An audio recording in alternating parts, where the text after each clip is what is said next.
La nouvelle est tombée il y a quelques instants à peine, et toute la communauté des Marais essaie encore de l'absorber. Troy Landry a confirmé un diagnostic de santé dévastateur suffisamment grave pour forcer l'arrêt immédiat de la production. Après 14 saisons passées à affronter le danger dans les eaux impitoyables de la Louisiane, l'homme connu comme le roi des marais est maintenant confronté à un adversaire qu'il ne peut ni abattre, ni piéger, ni distancer. Ce qu'il a révélé bouleverse l'image que les fans avaient depuis des années et change tout ce qu'ils pensaient savoir sur le légendaire chasseur d'alligators. L'annonce a été faite sous la forme d'une vidéo postée sur le compte officiel de Troy Landry sur les réseaux sociaux à 2h37, heure centrale, le 16 décembre 2024, virgule. Dès la première image, il était clair que cela ne ressemblait à rien de ce qu'il avait déjà partagé avec ses millions de followers. Il n'y avait pas de sourire familier, pas de confiance en soi, pas de bravade, shoot 'em, qu'il avait défini depuis la première diffusion de Swamp People en 2010, virgule. Au lieu de cela, Troy était assis tranquillement dans son salon à Pierre Part, en Louisiane, l'air usé d'une manière qui n'avait rien à voir avec l'âge, et tout à voir avec un poids qu'il portait seul depuis bien trop longtemps. Sa voix était ferme mais modérée avec le ton d'un homme qui a finalement cessé de fuir quelque chose qu'il ne peut plus nier. Il a expliqué qu'il avait des nouvelles qui ne pouvaient pas être retardées plus longtemps, des nouvelles qui allaient affecter non seulement lui et sa famille, mais toute la production des gens du Marais et le public fidèle qui suivait sa vie depuis plus d'une décennie. Les médecins avaient confirmé ce qu'il avait à la fois soupçonné et résisté discrètement au cours des 8 derniers mois. Il était gravement malade et continuait à chasser les alligators dans les conditions brutales qu'il avait endurées pendant des décennies, n'était plus sûr ou peut-être même plus possible d'en réchapper. Bien que le diagnostic spécifique soit révélé plus tard dans la vidéo, l'impact émotionnel était déjà visible. En arrière-plan, on pouvait voir sa femme Bernita se détourner de la caméra les épaules tremblantes alors qu'elle essayait de se calmer. Il ne s'agissait pas d'un moment mis en scène pour la télévision, ni d'un teasing dramatique pour une future saison. Il s'agissait d'un homme qui avait construit toute son identité autour de la dureté et de l'endurance, et qui admettait publiquement que son corps était finalement en train de reculer après des décennies de punition dans les marais, et 14 saisons sous des caméras implacables. Quelques minutes après la mise en ligne de la vidéo, l'équipe de production de Swamp People a été convoquée à des réunions d'urgence. Le tournage de ce qui devait être la 15e saison avait déjà commencé depuis 3 semaines. De nombreuses équipes étaient réparties dans toute la Louisiane, documentant la pleine saison des alligators. Ces équipes ont rapidement reçu des instructions urgentes pour arrêter le tournage immédiatement et retourner à la base. La franchise de télé-réalité la plus longue et la plus reconnaissable de la chaîne History s'est arrêtée brusquement et de manière imprévue, parce que sa figure centrale, la force qui ancrait toute l'émission, était maintenant confrontée à une crise de santé qui rendait impossible la poursuite du tournage. Jacob et Chase Landry, les fils de Troy et membres de longue date de la troupe, ont publié leurs propres déclarations dans l'heure qui a suivi. Les messages étaient soigneusement rédigés, exprimant leur soutien à leur père et demandant le respect de la vie privée. Pourtant, sous le langage contrôlé, il y avait un sentiment de choc qu'il était difficile de manquer. Pour ceux qui connaissaient bien la famille, il semblait clair que même les propres enfants de Troy n'avaient pas pleinement compris la gravité de son état de santé jusqu'à très récemment. Dans toute la Louisiane, la réaction a été immédiate et massive. Des collègues chasseurs des fans de longue date et des membres de la communauté des Marais ont inondé les médias sociaux de messages de soutien, de prière et de gratitude. Pour eux, Troy Landry n'était pas seulement une personnalité de la télévision. Il était un symbole de résilience et une incarnation vivante de la vie dans les marais. Mais sous l'afflux d'encouragement, il y avait un malaise sous-jacent. Si quelqu'un d'aussi robuste et aguerri que Troy Landry pouvait être mis à genoux par le tribut cumulé des marais, qu'est-ce que cela signifiait pour tous ceux qui y gagnaient leur vie? Pour certains, son admission a également suscité quelque chose de plus personnel, les obligeant à faire face à leurs propres symptômes ignorés et à leurs peurs inavouées. Alors que le soleil de décembre s'abaisse sur le bayou qui a été le monde de Troy pendant 73 ans, une vérité est indéniable. Rien de ce qui concerne le peuple des marais. L'héritage de la famille Landry, ou le rôle de Troy en tant que roi des marais, ne sera plus jamais le même. Pendant près d'1 an, la réalité de son état a été soigneusement cachée aux caméras, aux fans et semble-t-il à ses proches. Les premiers symptômes sont apparus discrètement pendant le tournage de la 14e saison. À l'époque, Troy les a considérés comme les conséquences naturelles du vieillissement et d'une vie passée à faire un travail physiquement brutal dans la chaleur, l'humidité et le danger. Une toux persistante a commencé en février de 2024, qui l'a mise sur le compte des allergies des moisissures et de l'air humide des marais. Lorsqu'elle s'est prolongée en mars et avril, il s'est fié à des remèdes en vente libre et à son entêtement, le même refus de ralentir qui l'avait aidé à surmonter d'innombrables autres difficultés. En mai, l'essoufflement s'est ajouté à la toux, transformant les tâches ordinaires sur son bateau en lutte inattendue. Sans attirer l'attention, Troy a commencé à ajuster sa façon de travailler pendant le tournage. Il se positionnait plus prudemment, laissant Jacob ou Chase s'occuper des tâches qu'il insistait autrefois pour faire lui-même tout en gardant l'apparence extérieure du contrôle. L'équipe a remarqué le changement, mais a supposé que c'était l'âge qui le rattrapait.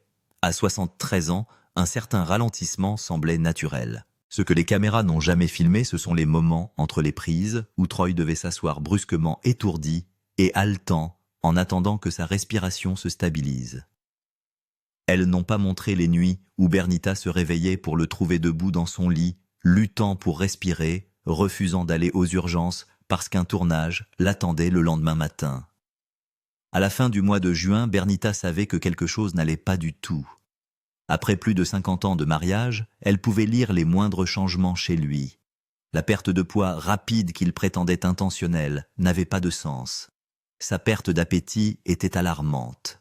La fatigue qui le faisait s'assoupir après le dîner ne lui ressemblait pas du tout. Elle l'a incité à consulter un médecin encore et encore, mais s'est heurté à des résistances. Il y avait une saison à terminer. Il y avait des responsabilités financières. La saison des alligators ne faisait pas de pause pour les visites médicales ou le rétablissement. Chaque justification semblait pratique, mais sous toutes ces raisons se cachait la peur. Le point de rupture est survenu en août, lors d'un tournage qui aurait dû être routinier. Alors que Troy tirait une ligne, une soudaine vague de vertige l'a frappé si fort qu'il a failli passer par-dessus bord. Jacob l'a attrapé juste à temps. L'incident a été filmé, mais expliqué comme une simple glissade sur un pont mouillé. Le tournage s'est terminé tôt ce jour-là, officiellement, en raison des conditions météorologiques, mais en réalité, parce que Troy était pâle tremblant et visiblement mal en point. Cette nuit-là, Bernita l'a confronté à un ultimatum forgé au cours de 5 décennies de vie commune. Ce qui se passait ne pouvait plus être ignoré. Le roi du marais était arrivé à un moment qu'il ne pouvait pas surmonter par la force et le silence sur lequel il s'appuyait depuis des mois s'était enfin brisé. Troy irait voir un médecin immédiatement, où elle appellerait Jacob et Chase et leur dirait tout ce qu'elle observait depuis des mois. Le choix était le sien.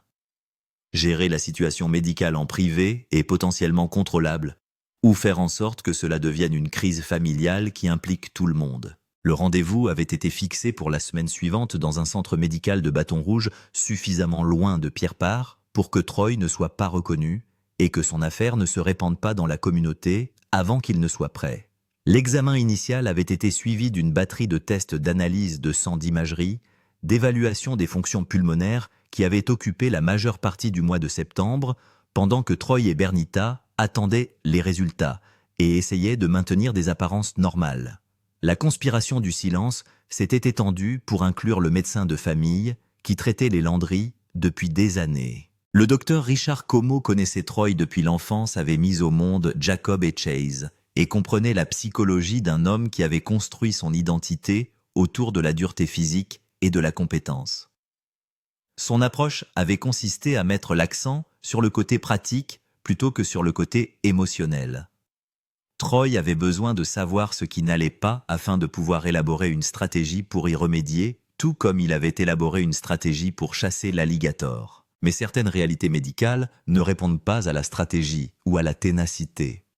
Certains ennemis ne peuvent être surmontés ou intimidés, et ce que les tests ont révélé au début du mois d'octobre était exactement ce type d'ennemi, un ennemi qui avait grandi et s'était propagé pendant que Troy ignorait les symptômes et résistait à l'inconfort, croyant que son corps coopérerait s'il le voulait assez fort. La peur de Bernita pendant ces mois d'incertitude puis de terribles certitudes a été aggravée par l'isolement. Elle ne pouvait pas parler à ses fils de ce qui se passait car Troy lui avait juré de garder le secret. Elle ne pouvait pas se confier à des amis car la nouvelle se serait répandue trop rapidement dans la communauté. Elle a donc assumé seule cette connaissance, regardant son mari continuer à travailler dans des conditions qui aggravaient probablement son état impuissant à faire autre chose qu'attendre le moment où le déni ne serait plus possible et où Troy devrait faire face à ce qui arrivait à son corps. Ce moment est arrivé en décembre, et maintenant, le secret qui a corrodé la tranquillité d'esprit de Bernita pendant des mois est en train de devenir public de la manière la plus dramatique qui soit. Le diagnostic. La terminologie médicale était complexe, mais la réalité sous-jacente était d'une simplicité dévastatrice. Troy Landry souffrait d'une maladie pulmonaire obstructive chronique MPOC, avancée compliquée par ce que le pneumologue a décrit comme de graves dommages liés à l'exposition professionnelle. Ses poumons qu'il avait soutenus pendant 7 décennies, dont les 15 dernières passées à travailler dans certaines des conditions environnementales les plus difficiles imaginables, fonctionnaient à environ 47% de leur capacité normale et leur état déclinait. Les causes étaient multifactorielles, une façon médicale de dire que l'état actuel de Troy était le résultat d'agressions accumulées sur son système respiratoire pendant des décennies. Des années de tabagisme dans sa jeunesse, bien qu'il ait arrêté il y a plus de 30 ans, avaient créé des dommages initiaux. Des décennies d'exposition à l'environnement des marais, aux moisissures à l'humidité, à la matière organique en décomposition qui crée des particules en suspension dans l'air ont aggravé ces dommages. L'effort physique requis par la chasse à l'alligator pratiquée dans ces mêmes conditions environnementales compromises a poussé son système respiratoire au-delà de sa capacité à guérir et à se maintenir.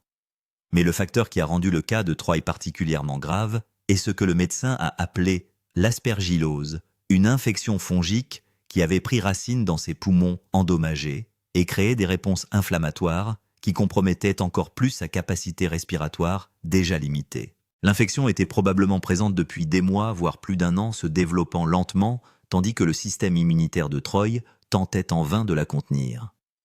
Le protocole de traitement était agressif et non négociable, arrêt immédiat du travail dans l'environnement marécageux qui alimentait l'infection fongique et exacerbait la BPCO.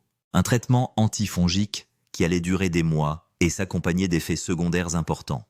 Une rééducation pulmonaire pour maximiser la capacité pulmonaire restante de Troy, et un suivi continu pour évaluer si l'infection pouvait être maîtrisée ou si elle continuerait à progresser malgré l'intervention. Le pronostic délivré, avec le genre de neutralité prudente que les médecins développent lorsque les nouvelles ne sont pas bonnes mais pas définitivement désespérées, était que la fonction pulmonaire de Troy ne reviendrait pas à ses niveaux antérieurs.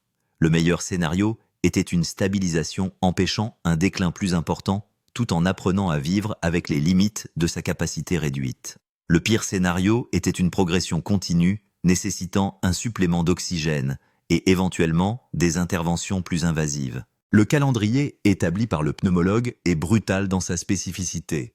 Le traitement doit commencer immédiatement et Troy doit éviter toute exposition aux conditions environnementales qui ont contribué à son état actuel. Cela signifiait qu'il ne fallait pas filmer dans les marais, ni chasser ni travailler à bord de bateaux où l'humidité et les particules organiques étaient des facteurs constants. Il allait devoir rester autant que possible dans des environnements climatisés pendant les 6 à 8 prochains mois, le temps que le traitement antifongique suive son cours et que ses médecins évaluent dans quelle mesure ses fonctions pouvaient être préservées. Pour un homme dont l'identité s'était construite sur le travail dans les marais, sur la compétence physique, dans des conditions difficiles, sur le fait d'être le genre de dur qui faisait paraître les autres durs mous, le diagnostic était plus qu'une simple nouvelle médicale. C'était un assaut existentiel sur tout ce que Troy pensait être. Les implications financières avaient été la première préoccupation de Troy, qui se concentrait habituellement sur les problèmes pratiques qu'il pouvait potentiellement résoudre, plutôt que sur les réalités émotionnelles qui lui semblaient écrasantes. Arrêter de travailler signifiait arrêter les revenus de la chasse à l'alligator et des gens du marais. La chaîne Histoire payait bien, mais le mode de vie et les activités commerciales de la famille Landry avaient été construits autour de multiples sources de revenus qui dépendaient toutes de la capacité de Troy à continuer à travailler. Le médecin de famille, le docteur Como, avait été direct sur les conséquences d'ignorer le protocole de traitement. Continuer à travailler dans des conditions marécageuses avec sa fonction pulmonaire actuelle et une infection fongique active entraînerait probablement une insuffisance respiratoire dans les mois qui suivraient. La question n'était pas de savoir si Troy pouvait se permettre d'arrêter de travailler. La question était de savoir s'il pouvait se permettre de mourir laissant sa famille sans revenus et sachant que sa mort aurait pu être évitée s'il avait simplement voulu donner la priorité à la survie plutôt qu'à la fierté. Mais la question plus profonde, celle que Troy a eu du mal à exprimer même à Bernita, était celle de l'héritage et de l'identité. Il avait passé 14 saisons à devenir le roi du Marais, le visage d'une émission qui célébrait un mode de vie et une forme de dureté de plus en plus rare dans l'Amérique moderne. Admettre que son corps ne pouvait plus soutenir cette vie revenait à admettre que tout ce personnage avait été en quelque sorte frauduleux, qu'il avait joué un rôle plutôt que de vivre de manière authentique. Les dossiers médicaux d'octobre et de novembre racontaient l'histoire d'un homme dans le déni qui négociait avec la réalité. Troy avait demandé des modifications qui lui permettraient de continuer à filmer avec des restrictions. Pouvait-il travailler moins longtemps? Pouvait-il rester sur le bateau mais éviter le travail physique? Pouvait-il prendre les médicaments antifongiques tout en continuant à être exposé au marais? Chaque question s'était heurtée à des refus de plus en plus fermes de la part de son équipe médicale. Le traitement exigeait un changement complet de l'environnement, et non une modification des conditions actuelles. Fin novembre, Troy avait été contraint d'accepter que le choix était binaire. Il pouvait continuer à travailler et probablement mourir dans l'année, ou bien arrêter suivre un traitement et peut-être éventuellement stabiliser son état suffisamment pour qu'il lui reste des années de vie, même si elles n'incluraient pas le type de travail qu'il avait défini. La décision de rendre public le diagnostic à la mi-décembre avait été prise après consultation de son équipe médicale, de sa famille et de l'équipe de production de Swamp People. Continuer à cacher la situation devenait impossible car le déclin visible de Troy rendait les explications de plus en plus difficiles. Mieux valait contrôler le récit en révélant la vérité selon ses propres termes que de laisser les spéculations et les rumeurs déformer l'histoire. Mais prendre la décision de révéler le diagnostic et donner suite à l'annonce publique constituait des défis différents. Troy avait enregistré plusieurs versions de la vidéo d'aveu, chacune s'effondrant en cours de route car le poids émotionnel de la reconnaissance de sa vulnérabilité s'est avéré plus difficile que d'affronter n'importe quel alligator qu'il ait jamais chassé. Une famille en crise. La révélation du diagnostic de Troy n'a pas seulement eu un impact sur lui, elle a fait exploser toute la structure familiale qui avait été construite autour de sa présence plus grande que nature. Jacob et Chase Landry, qui avaient grandi avec des caméras, documentant leur transformation de garçons, aidant leur père en homme dirigeant leurs propres opérations de chasse, ont dû faire face à la réalité que leur père était mortel et diminué d'une manière qui a fondamentalement modifié la dynamique familiale. La première réaction de Jacob, dont Bernita a été témoin et qu'il a ensuite transmise à Troy, a été la colère. Non pas la colère contre son père parce qu'il est malade, mais la fureur d'avoir été tenu dans l'ignorance pendant des mois alors que le diagnostic était connu et caché. Jacob avait sa propre famille à faire vivre ses propres décisions professionnelles à prendre, et ces décisions auraient été différentes s'il avait su que son père était confronté à une crise de santé qui entraînerait l'arrêt de la production des gens du Marais et éliminerait une source importante de revenus pour la famille.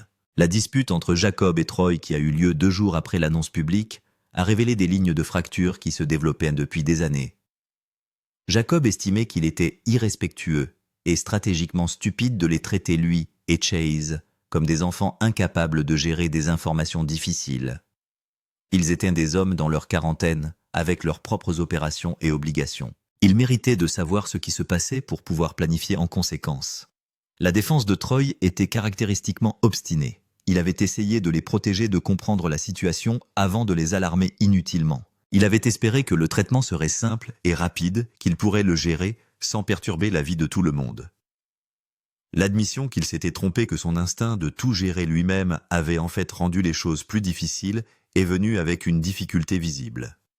Chase, généralement plus facile à vivre que son frère, a eu sa propre réaction compliquée à la nouvelle. Il avait filmé avec Troy quelques jours avant l'annonce, avait été sur le bateau, lorsque Troy avait lutté pour respirer, et avait fait comme si rien n'était grave. La culpabilité de ne pas avoir insisté davantage pour découvrir ce qui n'allait pas, d'avoir accepté les assurances de son père, alors que son propre instinct lui disait que quelque chose n'allait pas du tout le ronger. Mais sous les réactions émotionnelles immédiates se cachait une question plus fondamentale que ni Jacob ni Chase ne voulaient formuler, mais que tous deux pensaient. Qu'adviendrait-il des activités de chasse des Landry et de leur présence sur Swamp People si Troy ne pouvait pas reprendre le travail? Tout le profil public de leur famille avait été construit autour de la personnalité et de la réputation de Troy. Ils étaient des chasseurs prospères à part entière, mais leur renommée et les opportunités qui en découlaient étaient dérivées de la légende de leur père. Bernita, qui portait le fardeau du secret de Troy depuis des mois, avait ses propres comptes à régler avec ses fils. Il voulait savoir pourquoi elle ne leur avait rien dit, pourquoi elle avait laissé Troy la réduire au silence, alors qu'elle connaissait la gravité de la situation. Son explication était simple mais douloureuse. Elle avait respecté les souhaits de son mari, même lorsqu'elle n'était pas d'accord avec eux, essayant d'équilibrer ses rôles d'épouse et de mère, alors que ces rôles avaient exigé des loyautés contradictoires. La pression financière a été immédiate et sévère.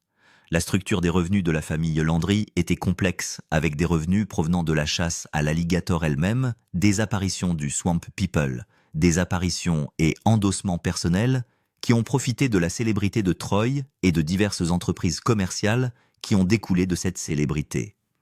L'arrêt de la production du Swamp People n'a pas seulement éliminé une source de revenus, il a créé une cascade de conséquences financières qui ont menacé la viabilité de tout le reste. L'hypothèque sur la propriété familiale, les prêts sur les bateaux et l'équipement, les coûts d'assurance pour une opération de chasse, les employés qui travaillent pour les diverses entreprises de la famille Landry, tout cela avait été fondé sur un revenu continu qui était maintenant sérieusement compromis.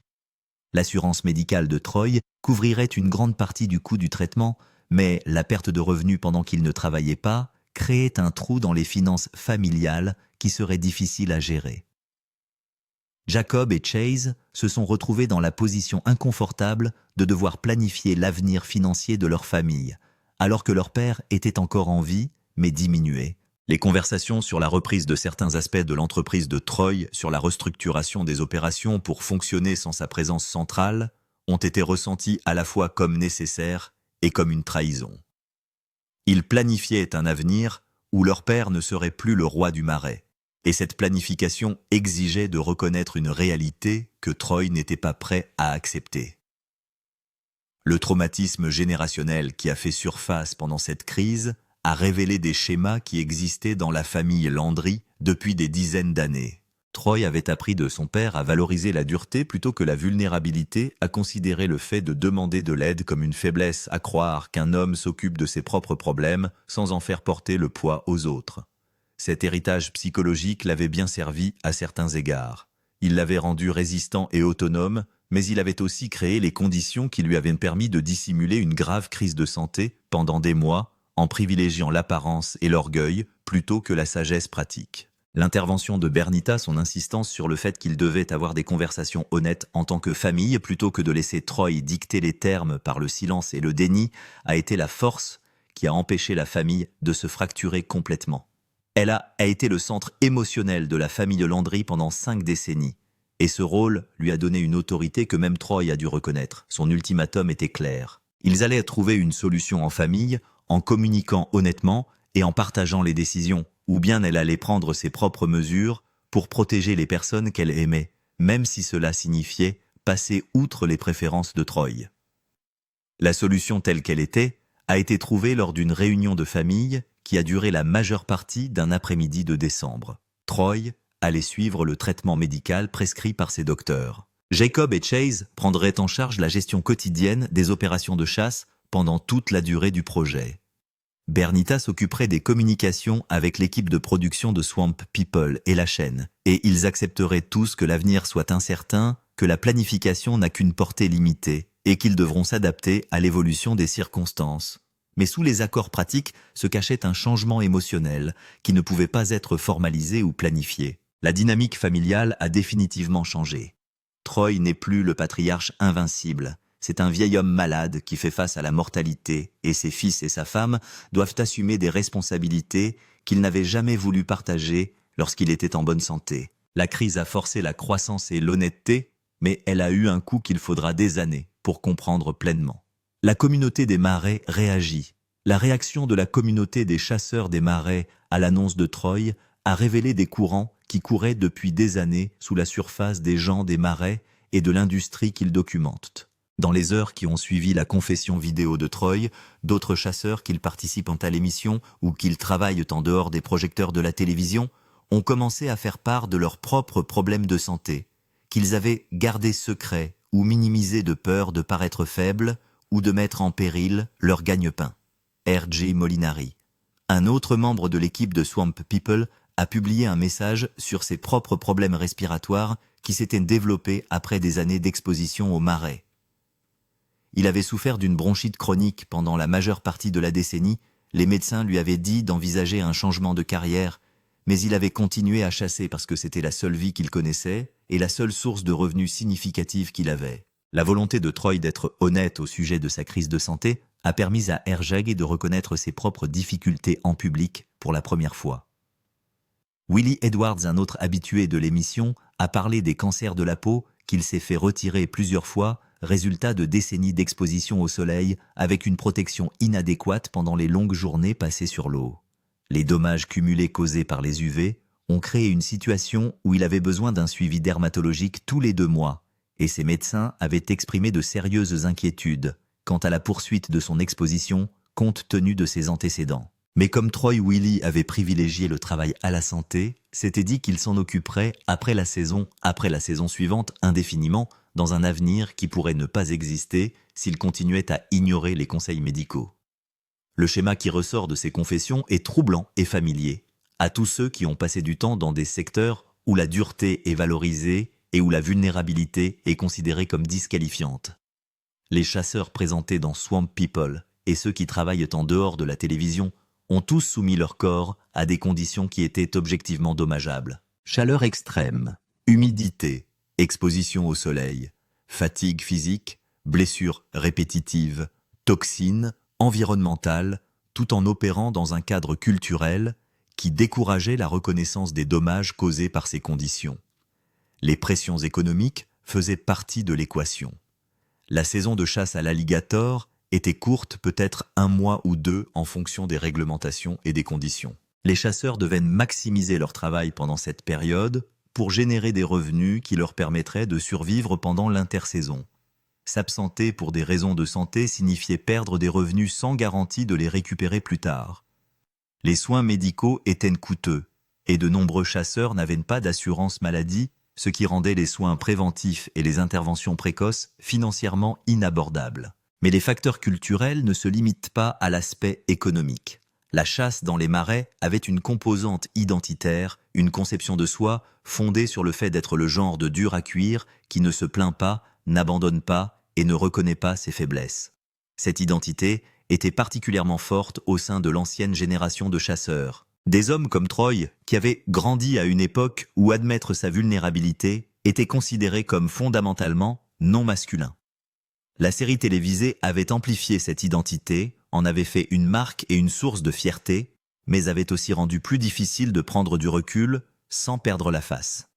Les sociétés de production de Swamp People et d'autres émissions similaires se sont retrouvées confrontées à des questions inconfortables sur le devoir de diligence et la sécurité des travailleurs. Les conditions dans lesquelles les chasseurs travaillaient pour créer des émissions dramatiques étaient-elles objectivement suffisamment dangereuses pour que les chaînes et les sociétés de production aient la responsabilité d'appliquer des normes de sécurité et de surveillance sanitaire? Ou bien les chasseurs étaient-ils des entrepreneurs indépendants qui étaient seuls responsables de leurs décisions en matière de santé, indépendamment de la manière dont ces décisions étaient influencées par les incitations financières et les pressions culturelles créées par les émissions?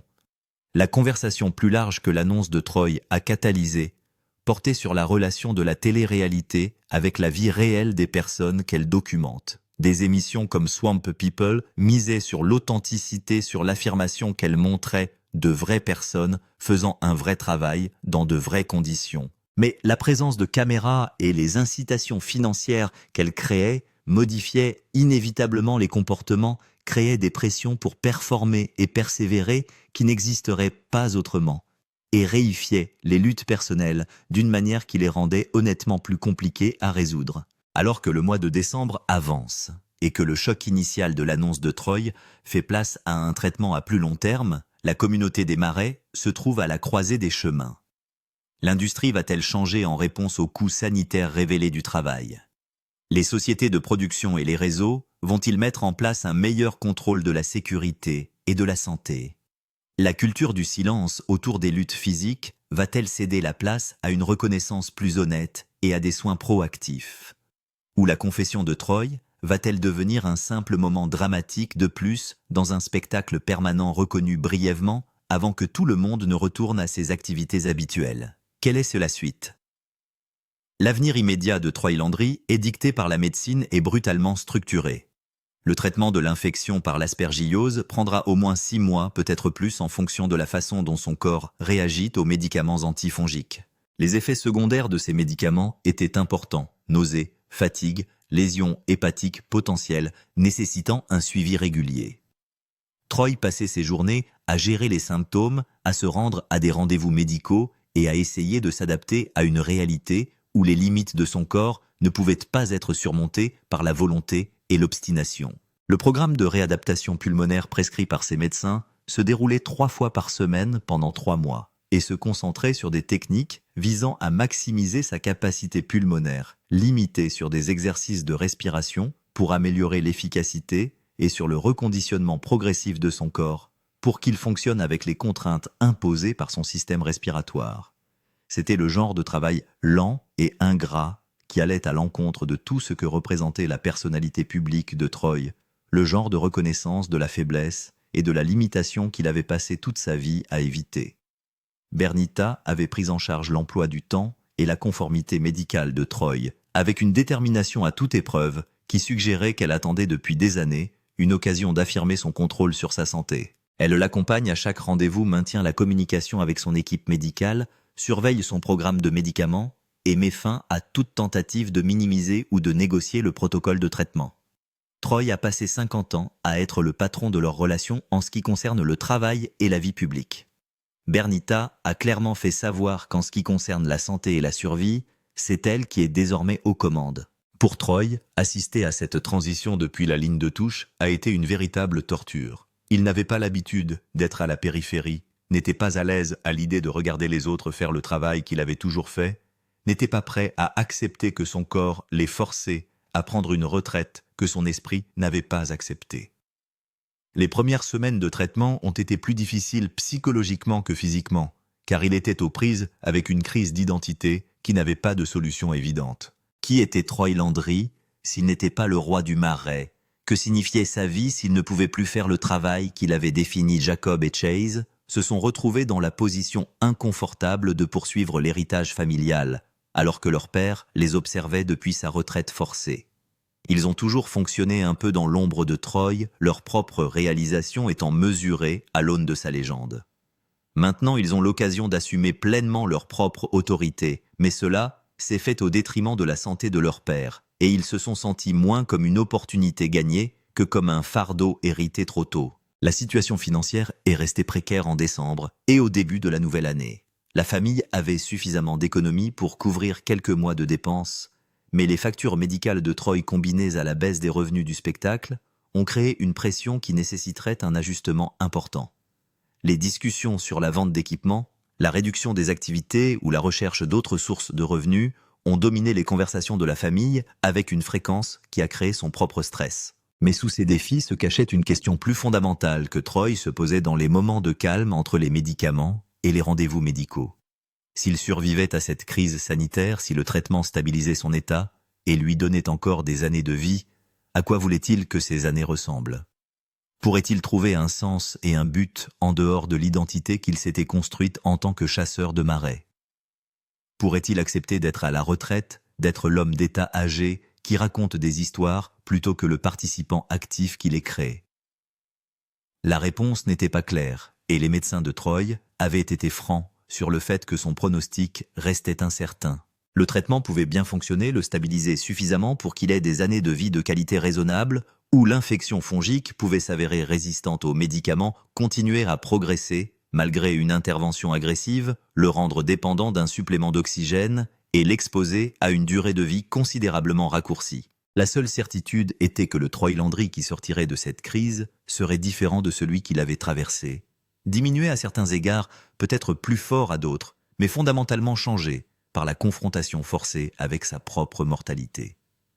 Alors que l'hiver s'installait dans le bayou de Louisiane et que la saison de chasse à l'alligator se poursuivait sans Troy Landry pour la première fois de mémoire d'homme, le marais lui-même restait indifférent au drame humain.